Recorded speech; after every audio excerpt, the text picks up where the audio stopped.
Lunedì 5 giugno, buongiorno Sicilia da Michele Cucuzza. E buongiorno da Emanuela Corsi.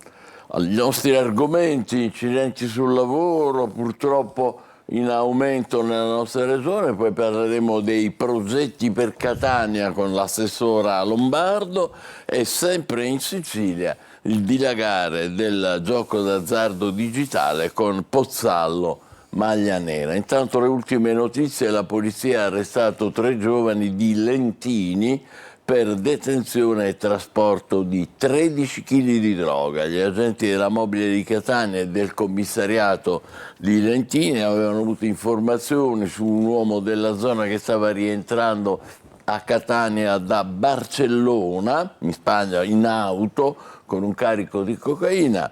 Dopo le indagini preliminari, gli agenti hanno individuato il veicolo e la targa, hanno intercettato il mezzo in Calabria, lo hanno seguito fino agli imbarcaderi di Messina, dove hanno arrestato i 3 spacciatori. Nella loro macchina, come avete visto, c'erano 13 kg di cocaina. La polizia di Siracusa, questa è una notizia anche questa di stamattina, ha sgominato un gruppo criminale di giovani ad Avola. Sono tutti accusati di detenzione di armi da guerra, spaccio di droga e violenza per il controllo del territorio. Finiti in carcere diversi giovani fra i 19 e i 24 anni, protagonisti di gravi scontri con fazioni rivali, le famose baby gang purtroppo. Caltanissetta, corruzione al CEFPAS, il centro di formazione del personale sanitario.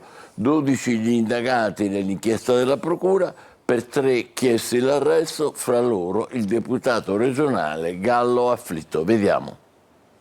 L'ombra della corruzione e del clientelismo torna a scuotere la sanità in Sicilia. Un intero comparto del sistema sarebbe stato piegato agli interessi personali e politici di un deputato all'Ars. È l'accusa che investe l'onorevole Riccardo Gallo Afflitto tra i 12 indagati nell'inchiesta per corruzione della Procura di Caltanissetta sul CEFPAS, il centro di formazione sanitaria.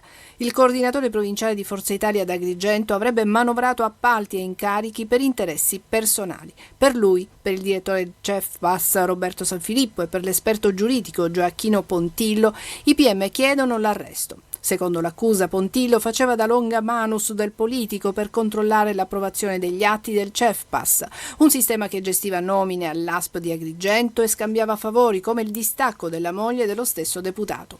Tra gli episodi contestati spiccano l'affidamento diretto da 128.000 euro per una biblioteca digitale a un soggetto ritenuto del tutto inidoneo e un appalto edilizio senza bando alla ditta Sice di Pietro Tirone per lavori giudicati inutili o sovradimensionati. In cambio, l'imprenditore avrebbe assunto personale indicato dal politico.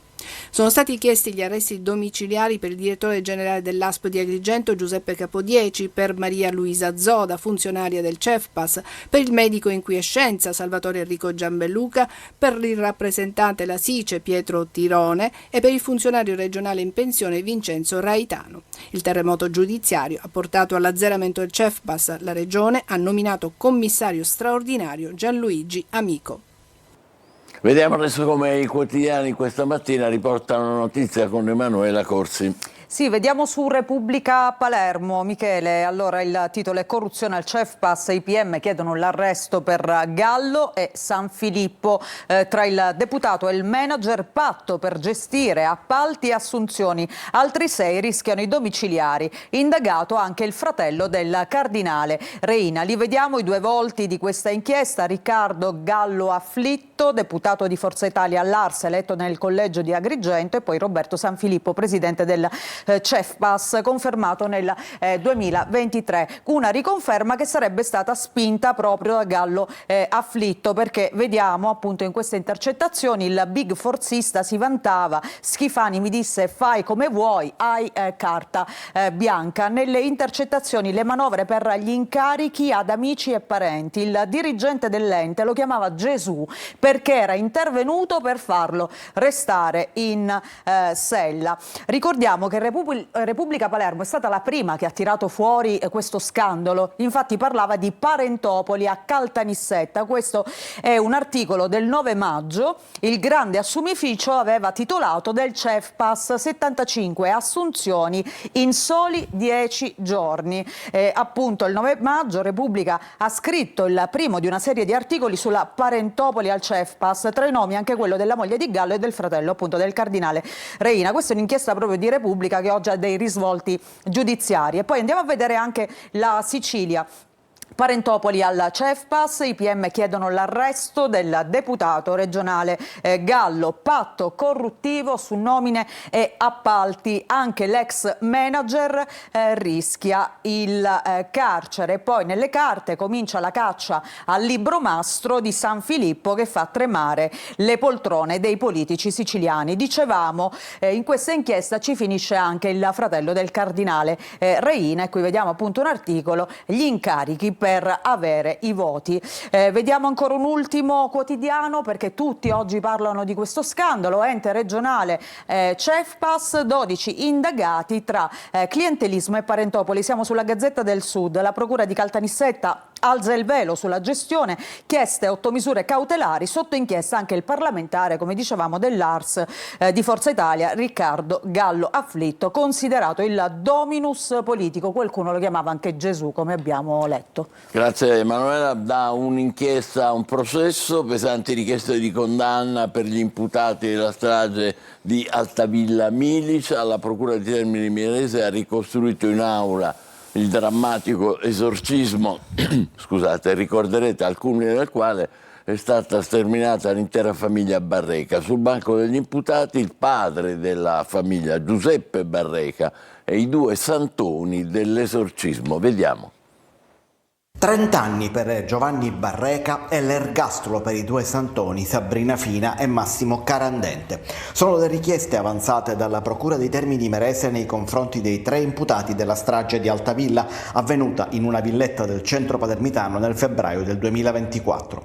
Giovanni Barreca è accusato di aver assassinato la moglie Antonella Salamone, di aver dato il cadavere alle fiamme al culmine di un drammatico esorcismo in corso da giorni e di essere poi passato alle torture nei confronti dei figli Kevin di 16 anni ed Emanuele di 6 anni, anche loro poi uccisi al culmine di quel esorcismo. Fina e Carandente sono accusati di aver partecipato alla strage, di aver fomentato Barreca e collaborato al rituale per liberare i suoi familiari dal demonio.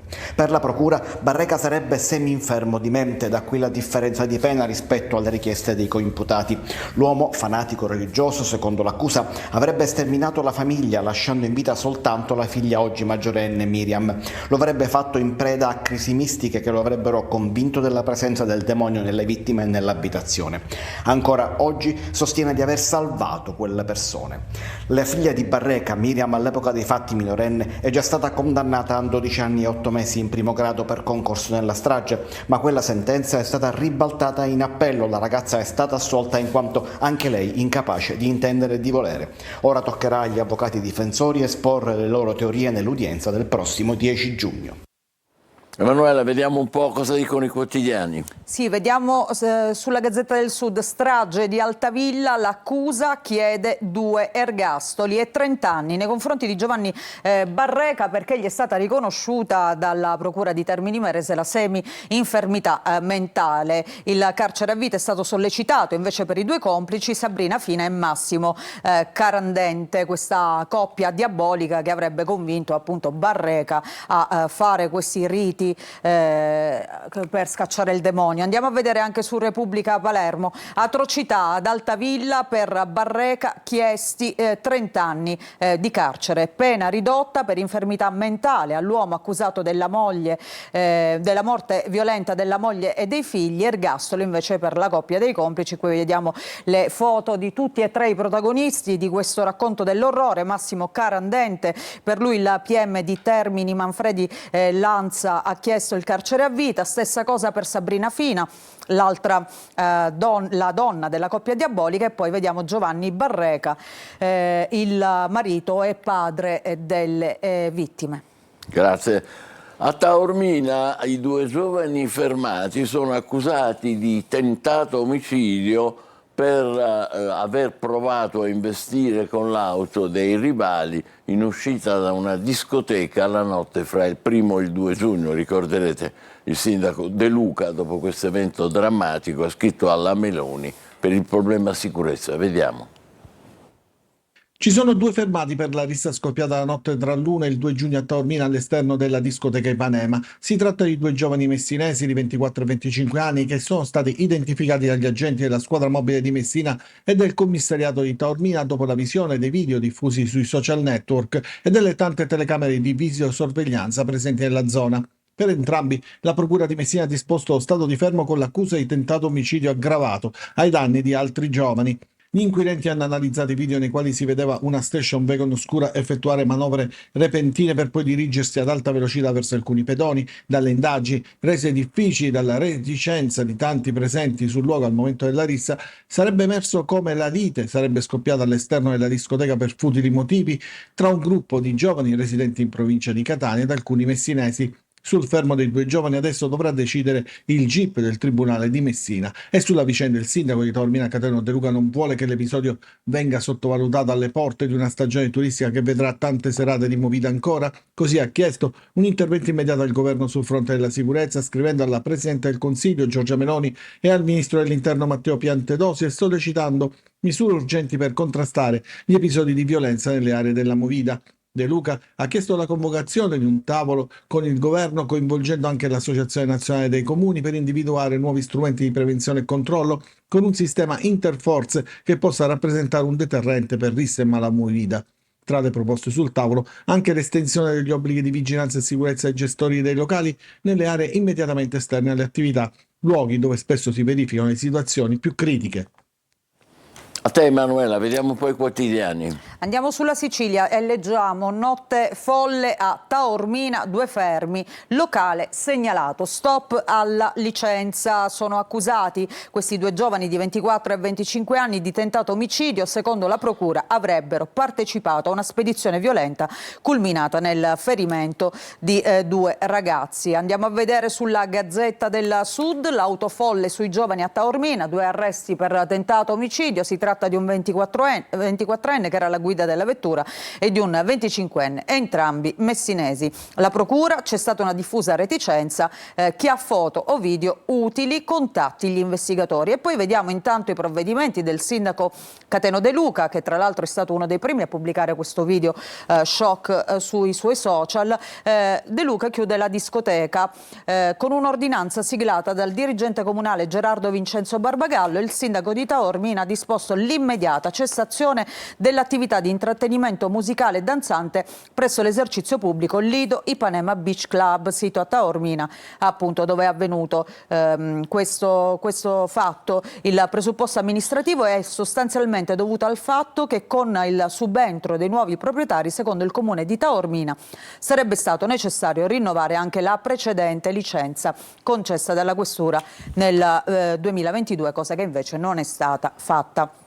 E poi vediamo ancora su Repubblica Palermo, fermati 2 giovani accusati di tentato omicidio alla discoteca di Taormina, individuati grazie alle telecamere, avrebbero cercato di falciare più che altro dei ragazzi.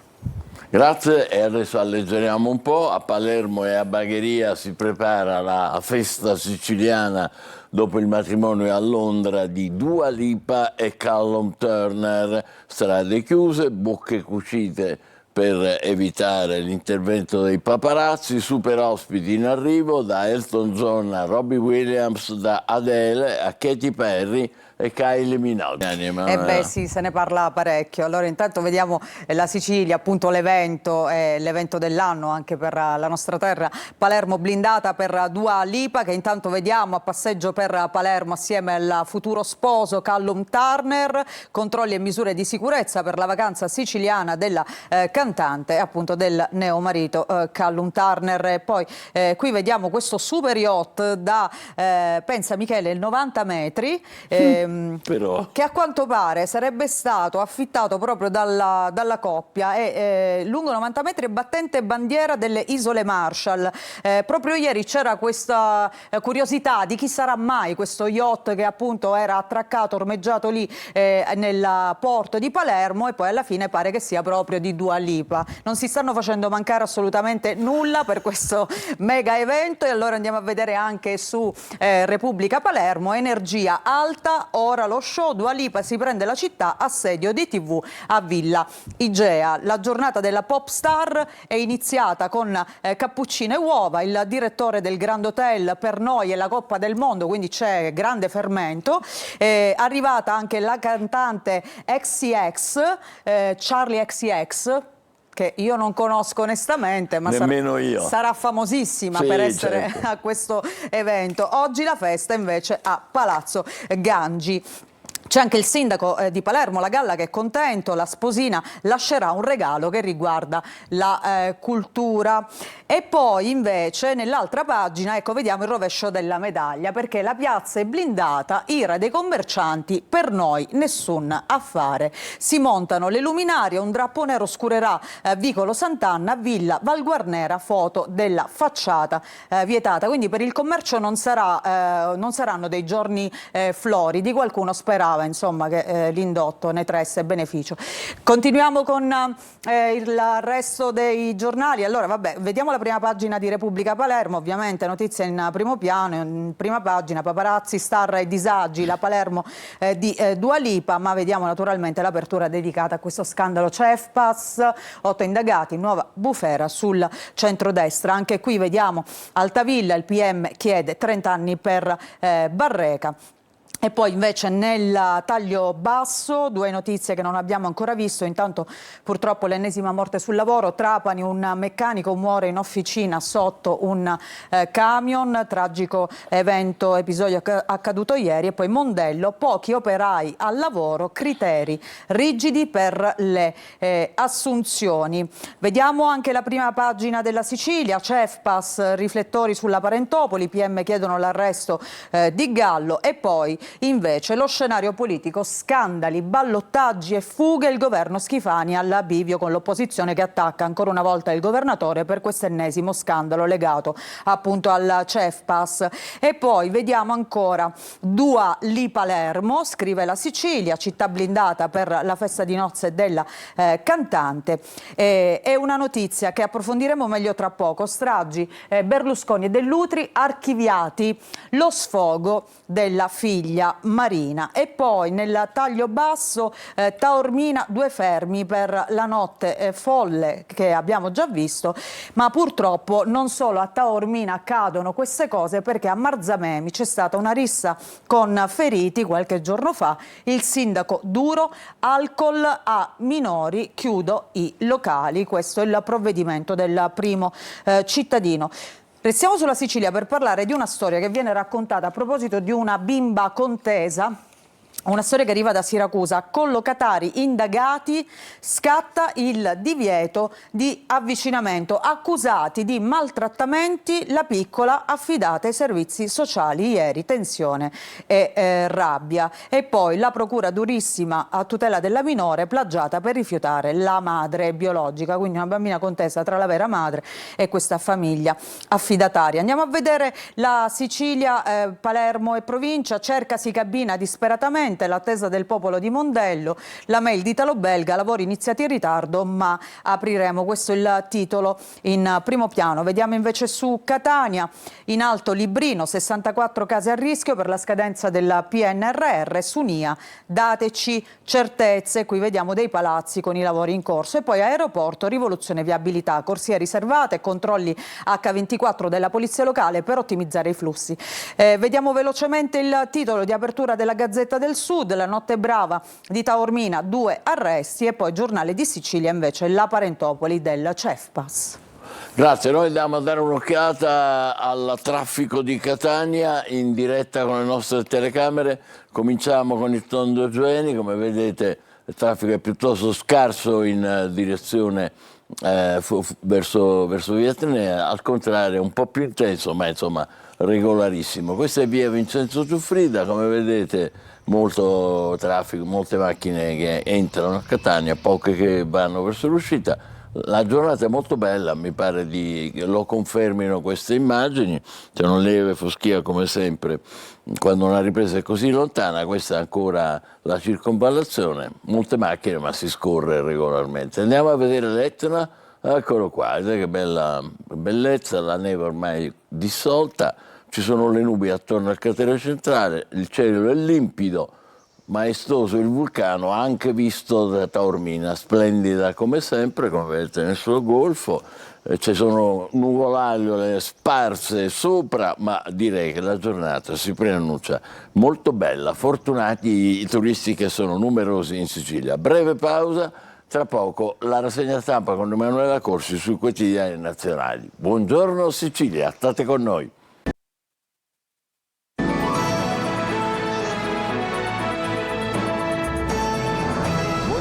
Sicilia, sempre in diretta e con Emanuela Corsi diamo un'occhiata ai quotidiani nazionali. Sì, partiamo dal Corriere della Sera, c'è il Medio Oriente in primo piano, salta la tregua in Libano, è il titolo di oggi, il no di Hezbollah, l'intesa con Beirut, una resa, Israele si ritiri e poi questa notizia drammatica, ucciso un casco blu serbo nel sud del paese, nella base UNIFIL.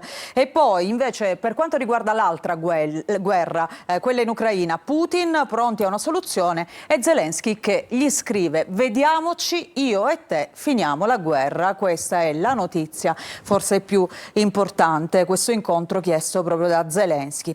Poi vediamo le altre notizie. Intanto è morta Marjan Satrapi, la scrittrice e regista iraniana. L'arte e la libertà creò Persepolis, è morta a soli 56 anni.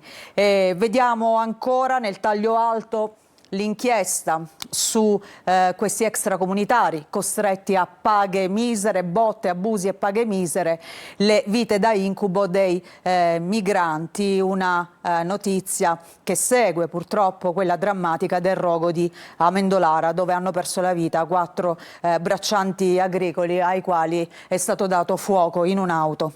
E poi vediamo Minetti, la grazia resta, il Colle, caso chiuso il Quirinale, dopo gli approfondimenti nessuna inconsueta segretezza. Una notizia di cronaca che arriva da Milano, oggi ci sono tantissime notizie sulla prima pagina del Corriere. Scuola militare, un prof è stato arrestato per abusi sessuali nei confronti degli studenti. E poi vediamo questa fotonotizia, il segreto della longevità è che ci amiamo da 82 anni, loro si chiamano Luigi e Pompilia, ultra centenari, si sono sposati nel 1947 e oggi appunto viene raccontata la loro storia sul Corriere. E poi invece per quanto riguarda la cronaca giudiziaria, archiviata anche questa inchiesta, durata 30 anni, Berlusconi e le stragi, archiviate le accuse dell'Utri, la sesta indagine, lo sfogo di Marina. E poi nel taglio basso un'intervista a Cristian Chivolo, allenatore dell'Inter, io e il regime sognavo il prosciutto, ricordiamo che lui è di origine rumena, racconta da piccolo avevo poco, per i miei genitori farei di tutto.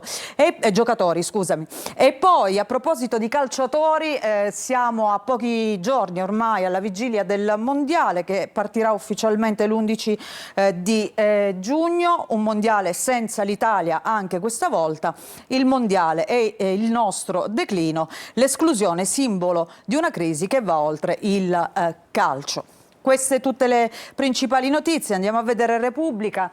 Invece che apre con questa notizia, ritorno al nucleare, arriva il primo sì alla Camera che approva il DDL con 155 voti a favore, protesta delle opposizioni sulle centrali, tempi lunghi per l'attività e nuovo referendum. E poi dicevamo, mafia, questo processo per mafia, Berlusconi archiviato, Marina attacca i giudici. E sempre qui vediamo il Quirinale conferma la grazia a Minetti, causa risarcimento da 250 milioni. Nel taglio basso, lezioni sul sesso solo con il consenso dei genitori, ma si parla anche delle nozze di Dua Lipa tra accordi segreti e il set del Gattopardo. Il Manifesto sceglie di questo titolo, Cogli l'atomo, e vediamo Picchetto Fratin assieme alla Premier Giorgia Meloni, primo sì al ritorno del nucleare in Italia dopo 2 referendum contrari. La crisi energetica offre l'occasione al governo per forzare il recupero di una tecnologia vecchia e sporca con la promessa di soluzioni nuove che però non si vedono, un alibi per l'inerzia sulle rinnovabili. Beh, è un bel gioco di parole quel titolo, Cogli l'atomo. Esatto. Il Manifesto si distingue.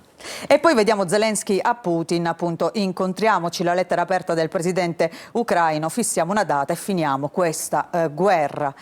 Andiamo a vedere l'altra voce, l'Italia, la svolta nucleare, via libera ai piccoli reattori, fusione dal 2050, invece il governo esulta, opposizioni divise dopo questo primo sì della Camera alla delega, Pichetto, norme attuative entro l'anno. E ancora stragi, scagionato Berlusconi, la figlia Marina rilancia la proposta sulla responsabilità civile delle toghe. Il GIP a Firenze archivia le accuse all'ex premier e Dell'Utri, mancano elementi sui rapporti con la mafia. Ricordiamo che questa indagine parte nel 96, l'ipotesi era che la campagna stragista a Firenze, Roma e Milano fosse stata manovrata da Dell'Utri, che si sarebbe rivolto a Graviano perché questa destabilizzazione doveva favorire praticamente Forza Italia e l'ascesa di Berlusconi, giusto per sintetizzare un po' quello che era questa inchiesta. Vediamo il Messaggero, l'Italia riapre al nucleare. Primo via libera della Camera alla delega, i decreti entro l'anno. I vecchi impianti saranno smantellati e i comuni potranno candidarsi a ospitare i siti. Pichetto Fratin con i nuovi mezzi, energia sostenibile. Poi un'altra notizia, accise verso il rinnovo del taglio, stallo invece sui voucher per i fragili. A proposito di questa notizia delle accise, vediamo il Sole 24 Ore, carburanti, nuovo taglio alle accise. Entro domani ultimo decreto coperto con l'extragettito dell'IVA, la prossima mossa, incentivi alle aziende per aiuti mirati ai lavoratori. E poi vediamo invece il Giornale, 30 anni di bugie, così titola, archiviati, Cavaliere Dell'Utri, Marina parla di fango, Meloni, tutto inesistente, ma c'è chi ha costruito carriere sulle menzogne, scrive il Giornale, che pubblica oggi appunto la foto di Silvio Berlusconi. C'è anche un'intervista al fratello Paolo, una vergogna, Silvio non si capacitava, sono pazzi, sarebbe stato questo il commento del Cavaliere appunto a proposito di chi indagava contro di lui. E poi La Stampa, Putin, Zelensky, segnali di pace, questa è l'apertura, ma vediamo questa storia nel taglio centrale. Morire di antiscienza, scrive La Stampa. Una donna è stata condannata per aver negato la chemio alla figlia, rifiuta le cure, stroncata poi da un tumore. Credere ai santoni, la vera malattia incurabile. Quindi oggi si fa un focus proprio su chi lascia la strada della scienza per abbracciare poi invece quella della cartomanzia o altro. Vediamo Avvenire, la tregua finta, scrive, ucciso un casco blu Unifil proprio mentre viene annunciata la proroga del cessate il fuoco tra Israele e Libano, respinta però da Hezbollah, prove di arretramento per le truppe di Tel Aviv. E poi benzina, lo sconto resterà, più blocchi alle frontiere. Andiamo a vedere anche il resto del Carlino. Minetti, il Colle in campo, mai influenzati sulle grazie. Mattarella accoglie con rispetto la conferma della procura, nessuna segretezza inconsueta, archiviata l'inchiesta per poi le stragi su Berlusconi e Dell'Utri, la figlia Marina, disastro giustizia, questo nel sommario. A proposito di appunto questa grazia al Fatto Quotidiano, che tra l'altro è stato il primo a tirare fuori dei dubbi sulla grazia concessa appunto alla Minetti, più che altro se meritava questa grazia. Questo è il titolo di oggi: Grazia, Graziella e Mattarella. Il Quirinale prende per buona l'autoconferma del procuratore generale, i dubbi dei giuristi su mancata rogatoria e indagini difensive in casi amministrativi, e poi Di Pietro: se non senti la testimone non puoi parlare di fatti falsi. Diciamo che il Fatto Quotidiano continua ad andare avanti un po' per la sua strada su questo tema. Vediamo domani. Minetti, Mattarella al contrattacco, sia alla grazia, nessuna segretezza. Sull'energia il governo invece lancia i primi mini impianti nucleari, ma il DDL è solo propaganda. E poi Libano, Hezbollah affossa la guerra, i miliziani contro il patto con Israele, Iran, la Camera boccia la guerra, ira di Trump. E andiamo a vedere proprio questa notizia che troviamo in primo piano sull'Unità, perché dal Congresso arriva l'alt a Trump: basta con la guerra. Tycoon furioso con i repubblicani che votano praticamente contro la sua politica. Clamoroso infatti voto alla Camera. Non so se abbiamo ancora tempo, Michele, o ci possiamo fermare qua. Ti faccio vedere ancora una prima pagina e poi magari... Vediamo quest'ultima prima Allora, pagina. vediamo la politica italiana oggi in primo piano sul Libero, la Lega in crisi, poi dopo la fuoriuscita di Vannacci. Allora, che cosa ha pensato di fare Salvini? Di richiamare Zaia e di dargli un ruolo importante. Zaia scende in campo, Salvini convince l'ex governatore veneto, tra l'altro tra i più amati, ecco, tra i governatori d'Italia, ad accettare il ruolo di vice segretario del Carroccio con delega al nord. Ecco il piano e gli uomini appunto per rilanciare il partito. State con noi, tra poco parleremo purtroppo di incidenti sul lavoro, ancora in aumento, l'ultimo l'avete sentito poco fa a Trapani, incidente sul lavoro mortale. Buongiorno Sicilia, a più tardi.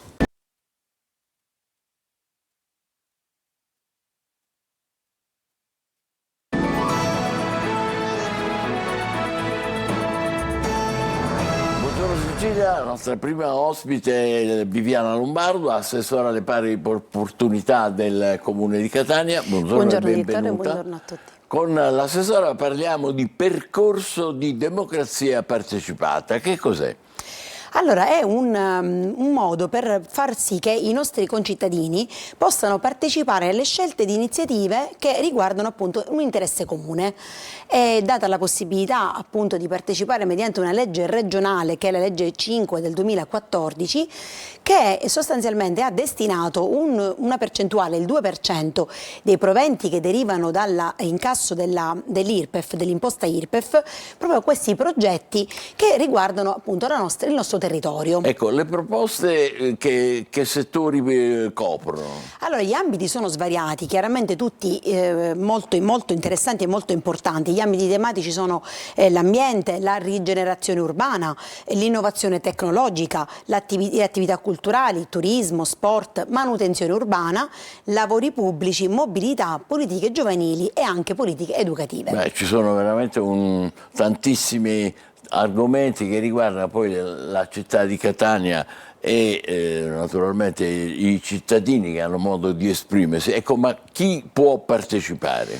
Allora, la procedura si divide in due fasi. In questa fase stiamo acquisendo le domande, quindi le proposte progettuali. La fase successiva sarà quella poi della votazione di queste proposte. Possono presentare proposte progettuali tutti i cittadini residenti a Catania che abbiano compiuto 16 anni di età, quindi da 16 anni in su, e possono farlo sia in forma privata che in forma associativa. Quindi possono essere associazioni, fondazioni, comitati, circoli, istituti scolastici, enti religiosi, ma anche enti privati, purché abbiano la sede legale nel Comune di Catania. Ecco, ma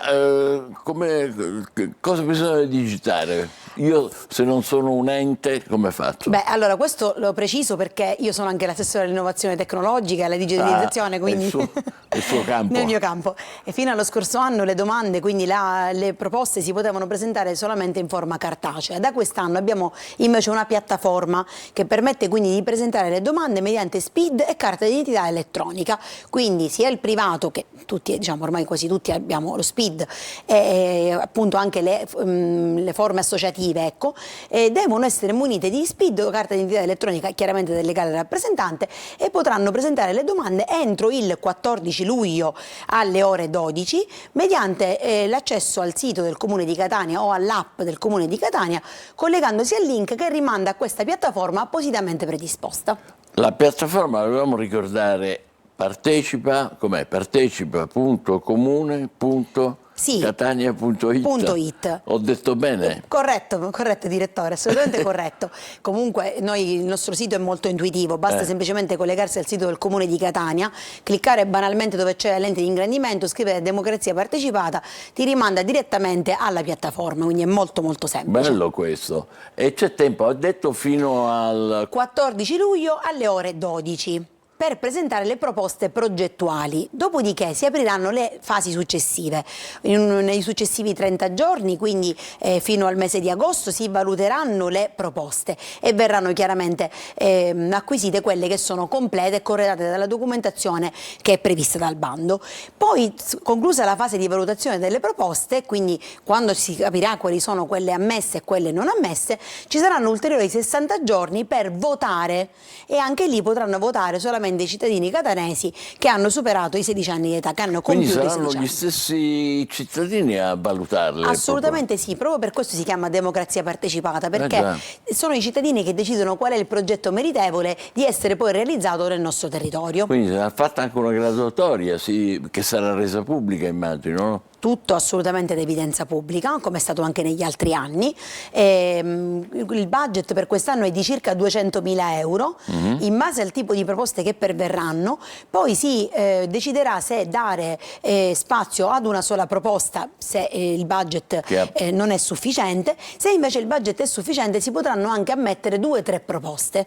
Volevo dire, è cominciata questa votazione il 27 maggio, ha detto, e c'è tempo fino al 14 luglio.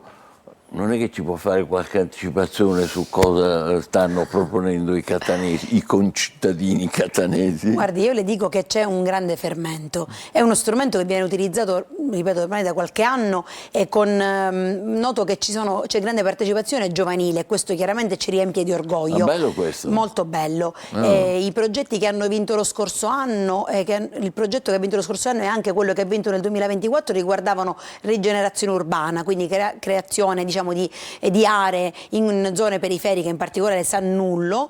Il progetto del 2024 è già quasi concluso, siamo quasi pronti per inaugurarlo. Quello del 2025 è già stato avviato, e quindi capisco anche da questo interesse che c'è grande attenzione anche per le periferie. Ma mi ricordo che lo scorso anno hanno partecipato tante associazioni che proponevano bellissime iniziative con grande fermento culturale, in tema proprio dei giovani, in tema di anche riscoperta delle bellezze della nostra città. C'è tanta gente che, devo dire, si spende per il nostro territorio. Questo è bellissimo, perché consente a chi è in un quartiere, in una zona periferica, ma anche in una zona centrale, perché no? Come dire, di proporre valorizzazioni di zone, di ambienti e di cose che ritiene che si possano ulteriormente valorizzare, no? Assolutamente sì, e come dico sempre quando mi chiedono cosa si fa per i giovani, per le politiche giovanili e per i ragazzi, io dico sempre: non è vero che i nostri ragazzi sono tutti distratti, tutti molto attaccati ai social, eccetera. Noi abbiamo un grande fermento in città, una gran parte dei nostri concittadini che sono invece interessati a dare una mano al nostro territorio, e questa è una cosa bella, perché l'amministrazione ha bisogno sia dei privati che delle associazioni che operano in questo settore. E quindi questo, come dire, in qualche modo smentisce che solo la parte negativa, quando ci si lamenta, si critica, invece c'è una parte propositiva che voi sollecitate e che è importante. Ora, Assessora, mi consenta, lei, Assessore alle pari opportunità, mi dica un po' che succede dalle sue parti. Ma guardi, direttore, io penso che le pari opportunità sia un concetto talmente ampio che non si può poi ricondurre solamente a quello che è il fenomeno della lotta contro la violenza sulle donne, che è assolutamente importantissima. Poi ricordiamo appunto che proprio nei giorni scorsi la nostra comunità è stata toccata da un episodio gravissimo, quindi sicuramente diciamo, noi tendiamo un po' a ricondurre tutto nell'alveo di quello che è la lotta contro il fenomeno della violenza, ma in realtà la pari opportunità significa garantire a tutti gli stessi diritti.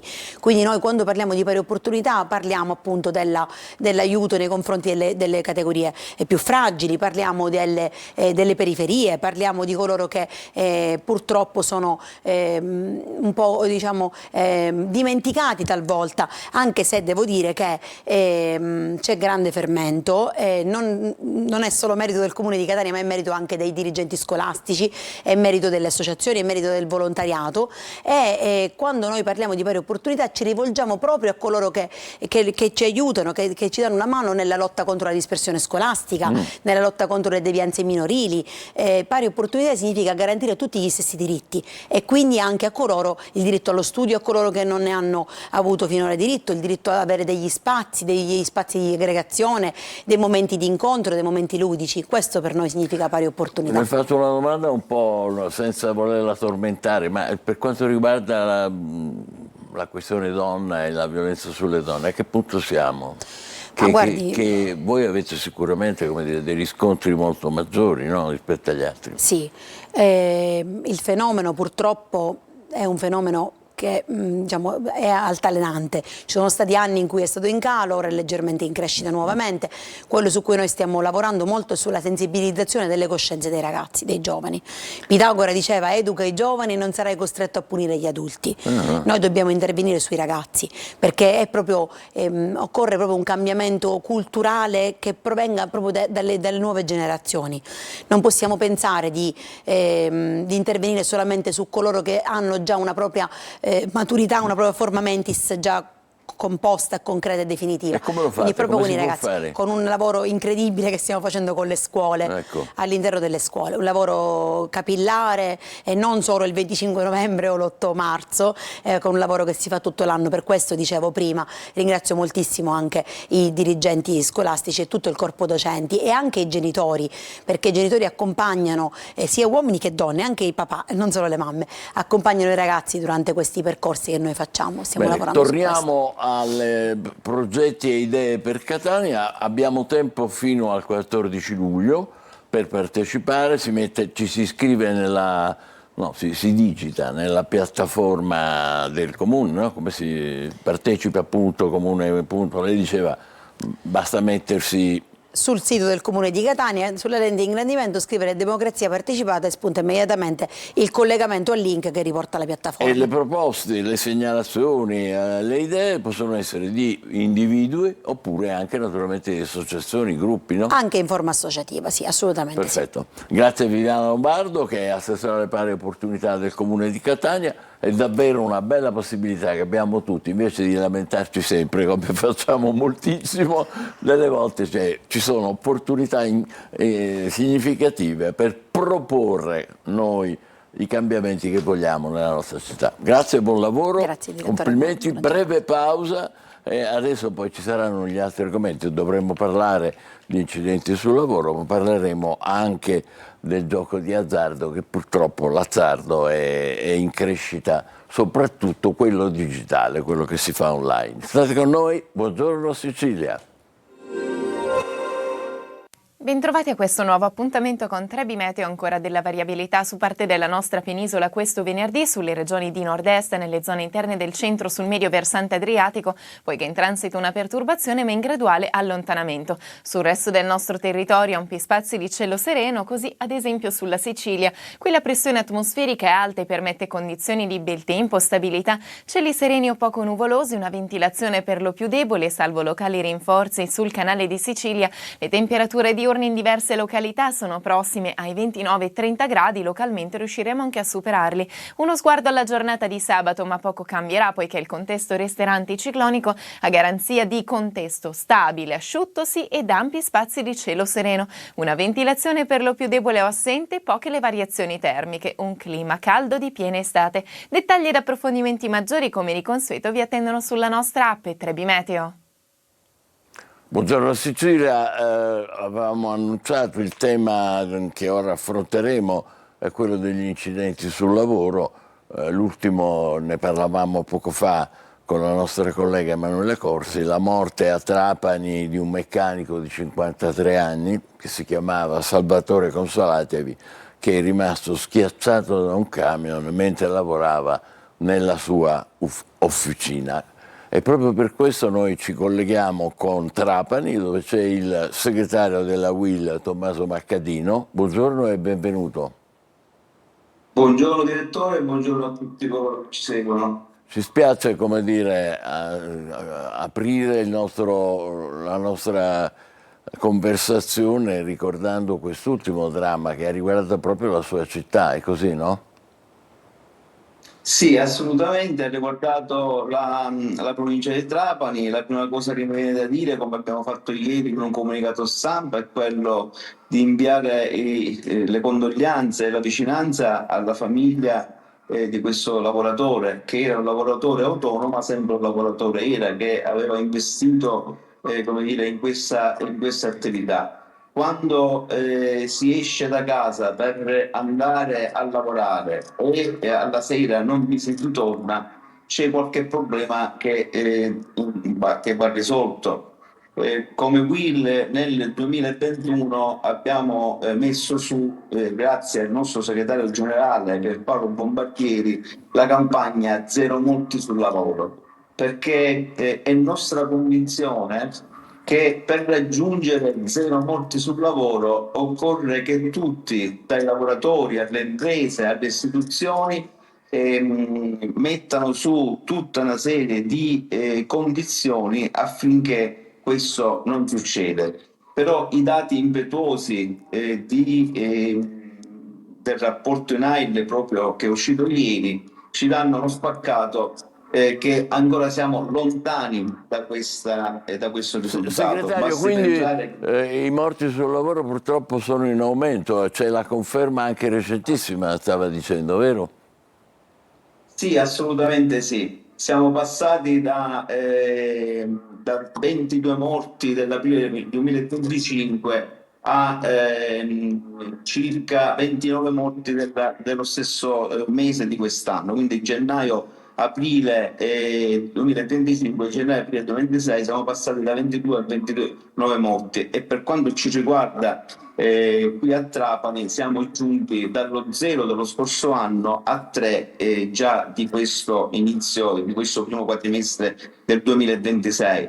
Quindi c'è tanto da fare e consentiteci di dire che la sicurezza sul lavoro non è una partita che può, come dire, che si deve affrontare tutti insieme, guardando a chi nel mondo del lavoro c'è e deve essere costantemente informato e formato su tutta la tematica della sicurezza sul lavoro, ma c'è anche un altro pezzo che dobbiamo cominciare a salvaguardare, e sono i giovani che in questo momento sono dentro le aule scolastiche, e da lì assolutamente bisogna ripartire affinché la sicurezza sul lavoro diventi cultura, diventi materia di insegnamento dentro i programmi scolastici, affinché i giovani possano uscire dalle aule scolastiche e poter affrontare non soltanto il mondo del lavoro sotto l'aspetto contrattuale, ma anche avendo una cultura della sicurezza sul lavoro.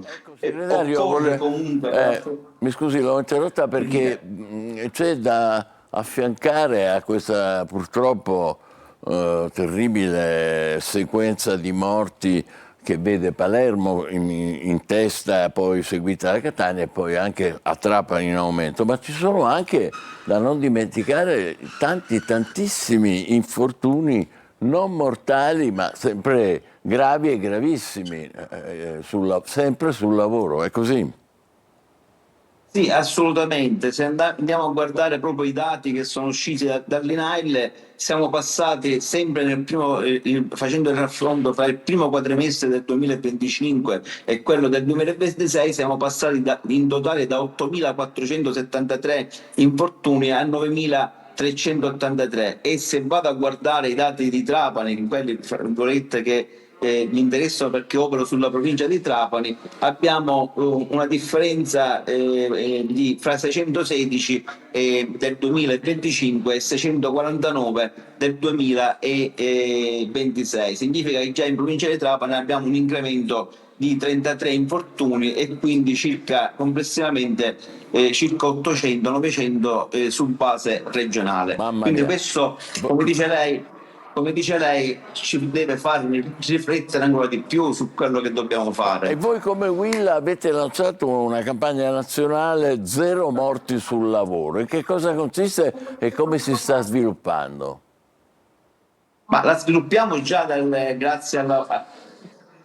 grazie alla Will nazionale, abbiamo dislocato sul territorio e declinato sul territorio questo nuovo modo di pensare e di affrontare gli infortuni sul lavoro. Noi chiediamo con questa campagna maggiori controlli, c'è bisogno di più ispettori che vadano in giro per i vari territori e le varie aziende proprio per andare a controllare. Abbiamo chiesto l'istituzione di una procura speciale per quanto riguarda gli infortuni sul lavoro, perché vedete, quando c'è un reato di mafia il delinquente viene arrestato, quando invece una persona muore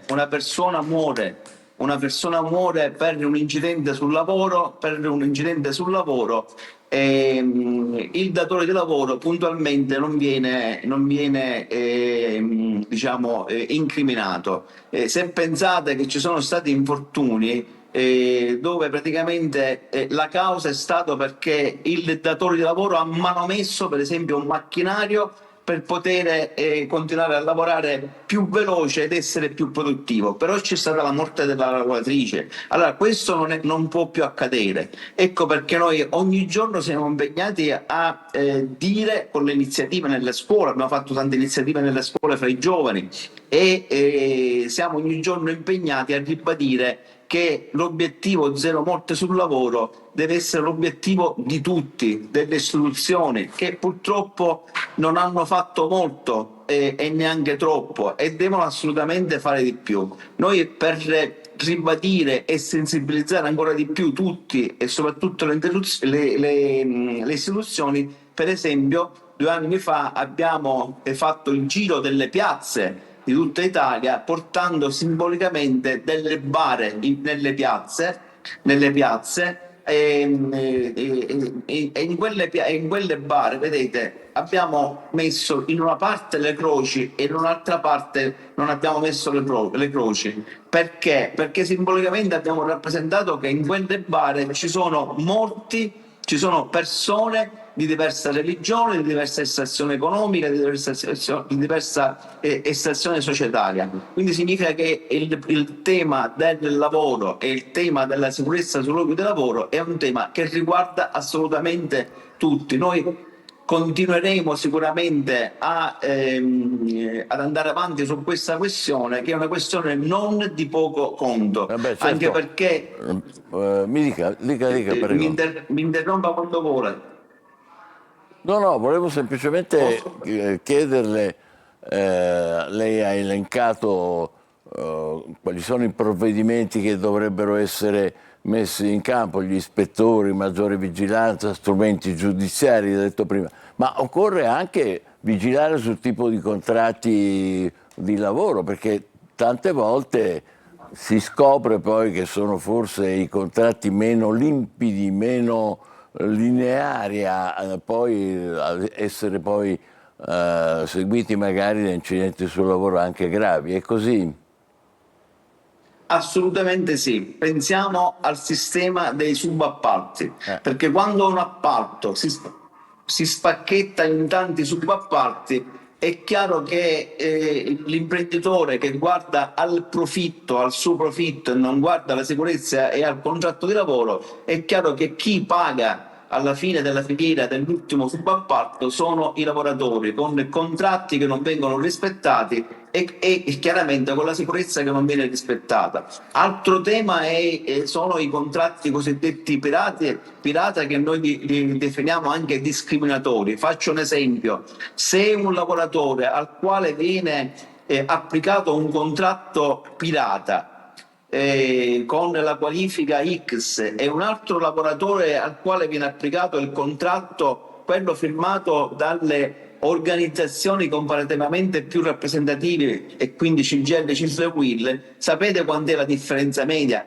Almeno 300 euro in meno rispetto al contratto che firmiamo noi. Certo. E questo significa un potere di acquisto, un salario inferiore a parità di mansione, quindi viene meno la sicurezza, viene meno il salario, vengono meno diritti, vengono meno tutele. E vedete, il decreto del 1° maggio scorso da parte del governo prende questa strada, quella dell'applicazione dei contratti collettivi nazionali firmati da CGIL, CISL e UIL. Ma noi ci chiediamo con grande forza anche un'altra questione: che tutte quelle aziende che non applicano il contratto, quello regolare, non possono accedere agli ammortizzatori sociali, non devono accedere ai benefici di legge, non devono accedere a tutte quelle agevolazioni che derivano dalle... Chiarissimo. Grazie Tommaso Maccadino, che è segretario della UIL di Trapani. Naturalmente ci uniamo anche noi con le condoglianze alla famiglia di Salvatore Consolatevi, questo meccanico di soltanto 53 anni rimasto schiacciato da un camion mentre lavorava proprio a Trapani. Adesso facciamo un'altra breve pausa e Grazie a voi e soprattutto grazie per quello che fate ogni giorno. Buona giornata. Altrettanto, segretario. E adesso, più tardi, appena dopo una breve pausa, parleremo del gioco d'azzardo digitale, che anche questo è in crescita, addirittura fuori controllo, si dice, a Pozzallo. Andiamo a vedere lì, fra pochissimo. State con noi, buongiorno Sicilia.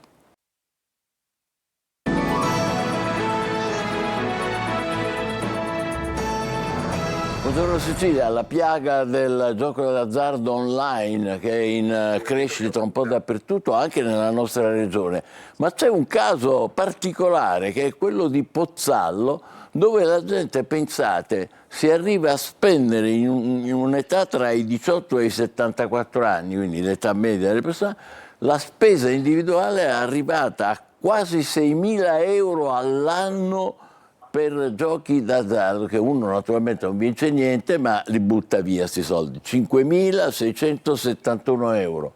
E così Veronica, la nostra Veronica Barbarino, che è con Jessica Di Martino, presidente della Federconsumatori di Ragusa. È così, Veronica?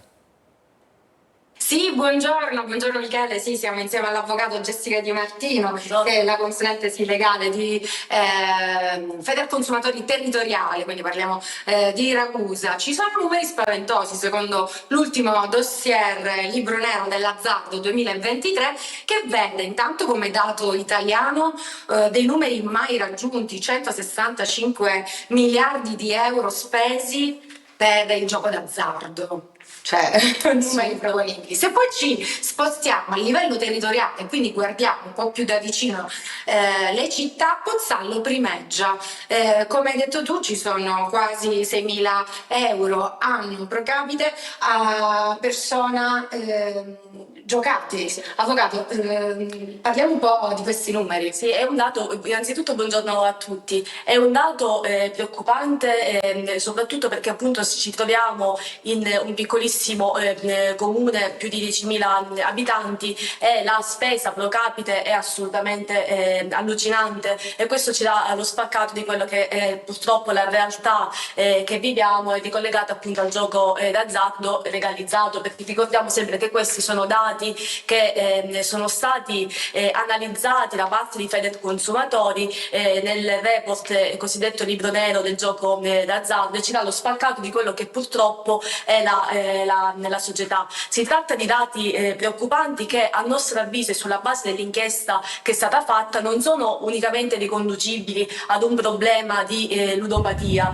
perché va bene il disagio sociale che a volte si vive, che quindi porta a spingere le persone a giocare, a tentare la fortuna, perché uno dice magari ho 100 euro, le investo e diventano 200. Esatto. No, solitamente è sempre Ma la cosa più preoccupante, anche alla luce dell'inchiesta che è stata fatta proprio nel maggio del 2026 tramite un'interrogazione alla banca dati dei beni confiscati dei comuni che sono stati sciolti per infiltrazioni mafiose, si è potuto vedere che molte volte è vero che la spesa pro capite è così alta, ma c'è un problema anche che si ricollega a delle realtà diciamo che si affacciano sul fronte criminale, perché molte volte ci poniamo di fronte al problema che questi soldi che vengono giocati è un modo per ripulire dei soldi che provengono da attività illecite. È che infatti nel dossier si parla, Michele, anche di riciclaggio.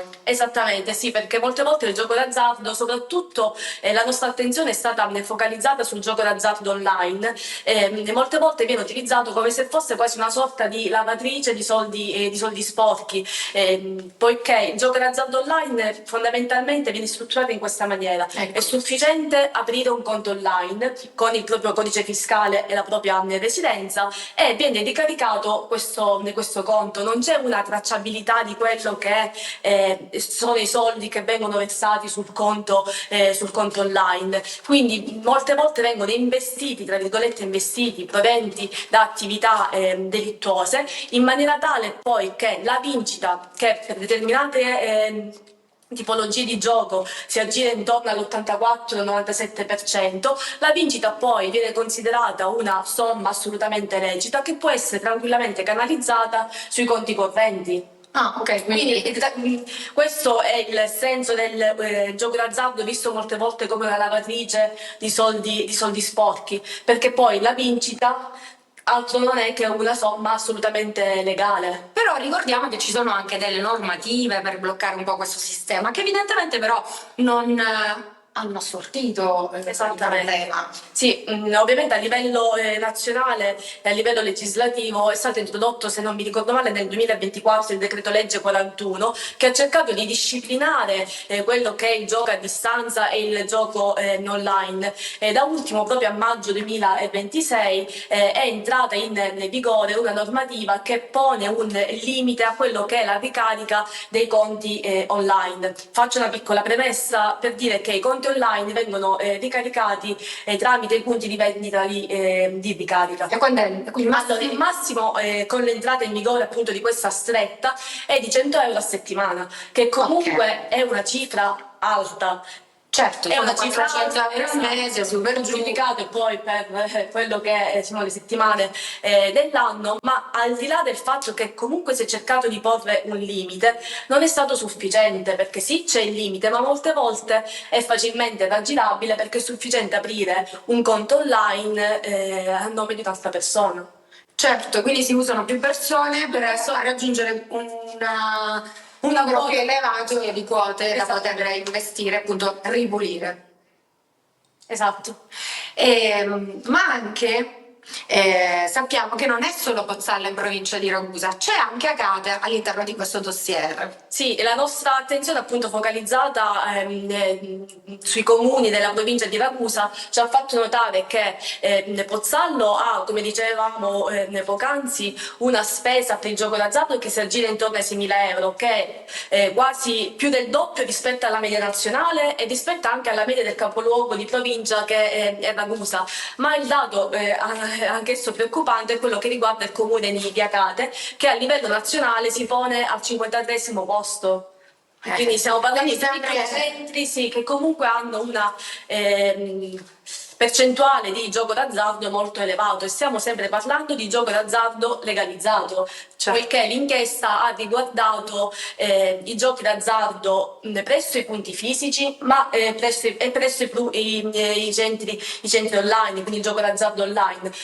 la spesa, come dicevamo, si gira intorno ai 165 miliardi l'anno, che è più del doppio di quanto si spende in Italia per la spesa sanitaria e per l'istruzione. Capite bene che si tratta di un dato allarmante, cioè che ha delle Non c'è dubbio. ripercussioni. Volevo fare una domanda alla Di Martino della Federconsumatori di Ragusa. È difficile poi intercettare la dipendenza di chi gioca, appunto non c'è dietro niente di irregolare, ma che magari acquisisce una dipendenza. È molto diffuso questo fenomeno, è vero? Come si può fare a afferrarlo? Sì, purtroppo è un fenomeno diffuso che si sta incrementando sempre di più e si scontra molte volte con la paura anche di perché si innesca quel meccanismo, come per tutte le dipendenze, si innesca quel meccanismo a volte di non riuscire più ad uscirne fuori, quindi si ha difficoltà a parlarne in prima persona, ma soprattutto si ha anche difficoltà da parte delle persone che stanno accanto a chi ha questa dipendenza ad affrontare il problema. Questo inevitabilmente ha delle ripercussioni su tutta il ruolo sociale delle persone che hanno la dipendenza, ma anche a livello economico, perché molte volte ci scontriamo con delle realtà in cui si innesca quel meccanismo: questa è l'ultima giocata che faccio che mi farà vincere e riavere indietro tutto quello che ho speso. Ovviamente non è così, perché molte volte quando si spende nel gioco non è mai ripagato rispetto alla vincita, sì, esatto. E poi c'è l'imbarazzo di affrontare questo problema. Noi come Federconsumatori, anche a livello economico, molte volte ci scontriamo con delle realtà in cui si continua a giocare ma non si hanno quasi soldi per poter mangiare, quindi sono delle famiglie che si ritrovano in uno stato di sovraindebitamento e qui subentra appunto il ruolo di Federconsumatori nell'aiutare queste persone nell'affrontare non soltanto la problematica a livello sociale, magari indirizzandoli verso determinati percorsi di terapia, ma anche a livello giudiziario e giuridico per quel che riguarda il sovraindebitamento. Dobbiamo purtroppo fermarci qui, il nostro tempo a disposizione si è esaurito, non possiamo che fare i complimenti a Federconsumatori che è impegnata proprio su questo campo che è particolarmente delicato della dipendenza dal gioco d'azzardo online, che si aggiunge alle altre dipendenze di cui purtroppo periodicamente parliamo. Ringraziamo quindi Jessica Di Martino e la nostra Veronica Barbarino che erano in diretta da Ragusa, e adesso cambiamo completamente argomento, avete già capito, grazie all'oroscopo.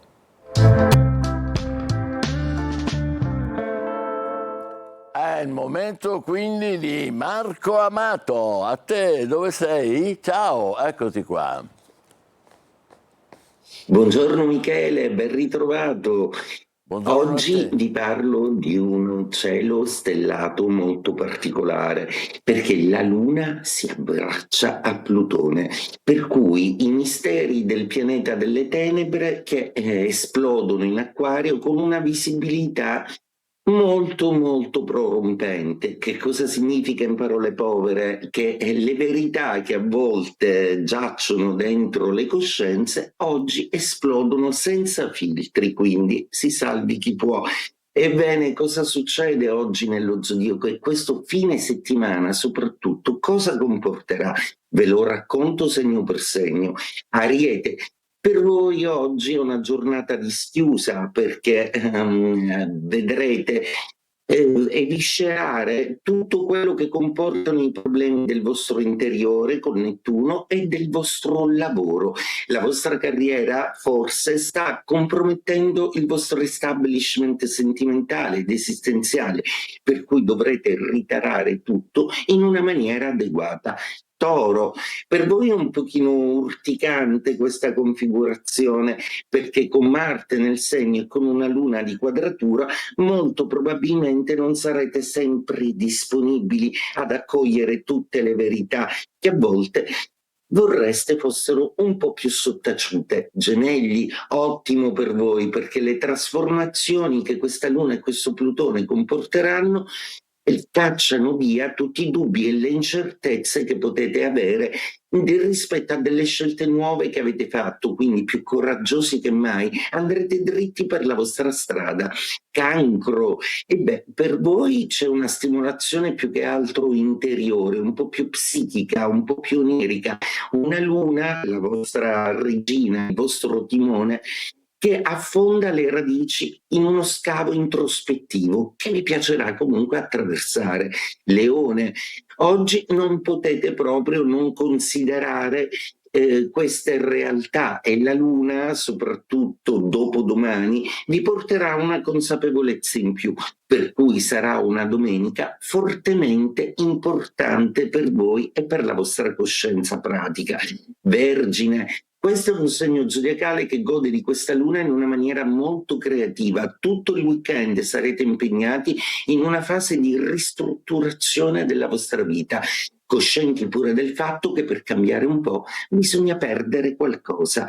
Bilancia, per voi oggi inizia un weekend molto complesso, perché le verità che la Luna e Plutone vi metteranno davanti offrono un vero e proprio motore per poter procedere verso delle direzioni costruttive. Scorpione, questa Luna, per quanto sia fortemente di quadratura, mette a nudo delle verità che voi siete stati i primi ad intuire. Non direte mai te l'avevo detto o avevo ragione, ma sicuramente constaterete che il flusso delle cose è sotto il vostro controllo. Sagittario, un weekend molto complesso e particolare per voi, un weekend che porta delle pulsioni nuove, delle passioni nuove. I Sagittari particolarmente irrequieti, soprattutto nella giornata di domani. Capricorno, per voi questo weekend sarà un weekend di completa rianalisi un po' di tutto. Avrete nuove idee e potete trasformare le cose in una maniera molto costruttiva. La strategia che questa luna, questo weekend vi suggerirà sarà importantissima per tutto il resto dei progetti che avete davanti. Acquario, segno protagonista di questo weekend con una luna che possono cambiare veramente tutto. Quello che aspettavate da più di un anno, finalmente in questo weekend vedrete i prodromi della trasformazione possibile. Pesci, per voi una luna straordinariamente intuitiva questo weekend. La luna domenica sarà proprio nei vostri gradi, per cui riuscirete a cogliere tutte le sensazioni e le emozioni che vi sono molto care. E detto questo, auguro a tutti uno splendido weekend e buongiorno Sicilia. Buongiorno a te e grazie Marco Amato. È il momento di dare un'occhiata alle possibilità del weekend in Sicilia.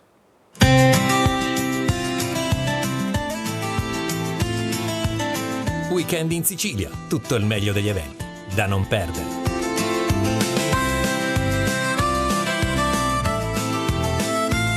Dal 4 al 7 giugno Palermo ospita i cantieri culturali alla Zisa la 17ª edizione di Una Marina di Libri. 4 giorni dedicati ai libri, agli incontri, agli autori e al confronto culturale, con un programma molto ampio che porta negli spazi della Zisa editori, lettori, presentazioni e appuntamenti pensati attorno al tema delle voci senza voce.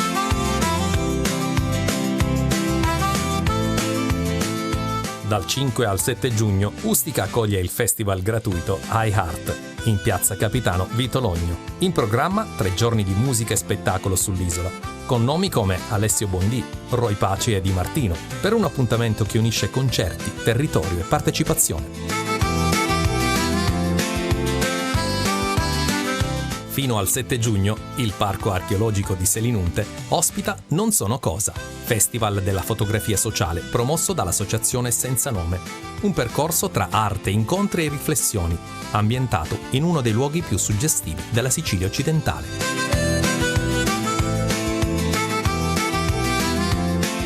A Catania prosegue fino al 7 giugno Cirque, la rassegna di circo, teatro e arti performative, ospitata da Zoo Centro Culture Contemporanee, un programma dedicato ai linguaggi della scena contemporanea, con spettacoli che intrecciano corpo, acrobazie, narrazione e ricerca artistica.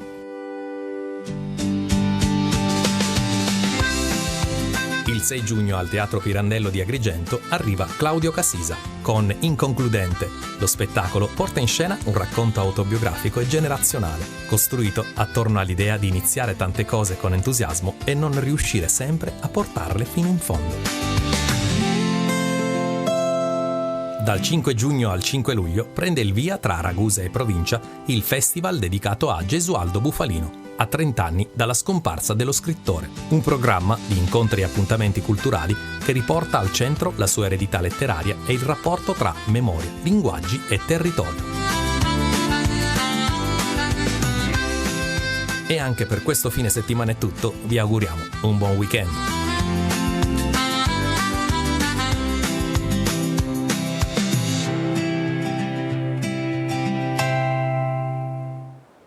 Tantissime opportunità, rientrati in studio, sentiamo ancora qualche altra notizia da Emanuela Corsi. Sì, parliamo di spettacoli, della pagina degli spettacoli della Stampa. Allora, ieri la penultima puntata della Pennicanza, lo show di Fiorello e Biggio, e ospite Amadeus, grande amico tra l'altro di Fiorello. Amadeus, ritornerai, questo è il titolo che è stato scelto. Fiorello riporta l'amico a Viale Mazzini per la penultima puntata della Pennicanza e si torna a parlare di addio anticipato dal gruppo Warner Bros. Discovery. Pare che questo matrimonio appunto tra Amadeus e Nove, dove lui è sbarcato dopo l'esperienza in Rai, insomma non sia stato molto fortunato e quindi presto potrebbe esserci questo divorzio. Lo vediamo anche sul Corriere della Sera, Amadeus e il Nove, aria appunto di divorzio, avvocati al lavoro per una separazione consensuale. E lui da Fiorello cosa dice? Sanremo non si rifiuta mai, quindi insomma non gli dispiacerebbe ritornare a condurre, a fare il direttore artistico di Sanremo. A proposito di questo, di Sanremo, ritorniamo sulla pagina della Stampa perché c'è già una piccola indiscrezione. Il prossimo festival, che ricordiamo sarà condotto da De Martino, potrebbe vedere nuovamente la reunion dei Maneskin. A Sanremo soffia vento di reunion perché nella squadra di De Martino c'è lo storico manager della band. Si vocifera da tempo. Grazie, siamo arrivati alla conclusione, grazie a voi per essere stati con noi. Appuntamento per le ultime notizie alle 13:30 con il TG Sicilia. Buongiorno Sicilia e buona giornata.